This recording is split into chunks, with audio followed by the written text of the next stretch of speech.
ডুয়ার্সে ছাগল ধরতে এসে খাঁচাবন্দি চিতাবাঘ। ডুয়ার্সের নাকড়াকাটা ব্লকে জিতি চা বাগানে ছাগল খেতে এসে খাঁচার মধ্যে আটকা পড়ল একটি পূর্ণবয়স্ক চিতাবাঘ। এই ঘটনা এলাকায় ব্যাপক চাঞ্চল্য ছড়িয়ে পড়েছে। বন দফতর সূত্রের খবর, গত এক মাস ধরে এলাকায় চিতাবাঘের উপদ্রব দেখা যাচ্ছিল। স্থানীয় বাসিন্দাদের সুরক্ষার কথা মাথায় রেখে খুনিয়া রেঞ্জের বনকর্মীরা ফাঁদ পাতার সিদ্ধান্ত নেয়।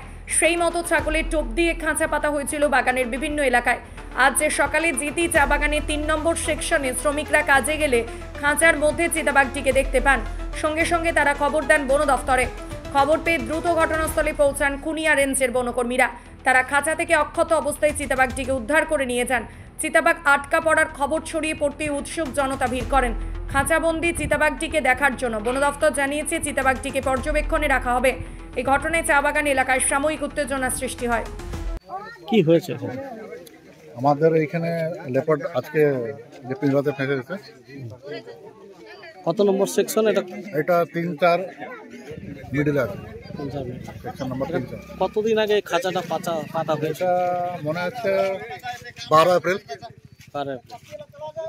এখানে কি চিতাবাঘ পুরা উৎপাত করতো? লোকরা তো বলছে ওই রকমের যে এখানে চিতাবাঘ পুরা উৎপাত করেছে। আর একজনকে আটক হয়েছিল গত 9 এপ্রিল। তারপরে কি হলো? ওই তো আন্ডার ট্রিটমেন্ট আছে। আর এখান তো মোটামুটি ঠিকঠাক হয়ে গেছে। তারপরে কি খাঁচাটাকে তো পরেই পাতা হলো? কি বলেন? খাঁচাটাকে পরেই পাতা হলো? খাঁচাটা কখন পাতা হলো তাহলে? তারপরেই? হ্যাঁ, তারপরে আজকে সকালে ধরা পড়ছে? আজকেই ধরা পড়ছে। আপনার নামটা কি? আমার নাম বিজয় সিং। হ্যাঁ, বিজয় সিং।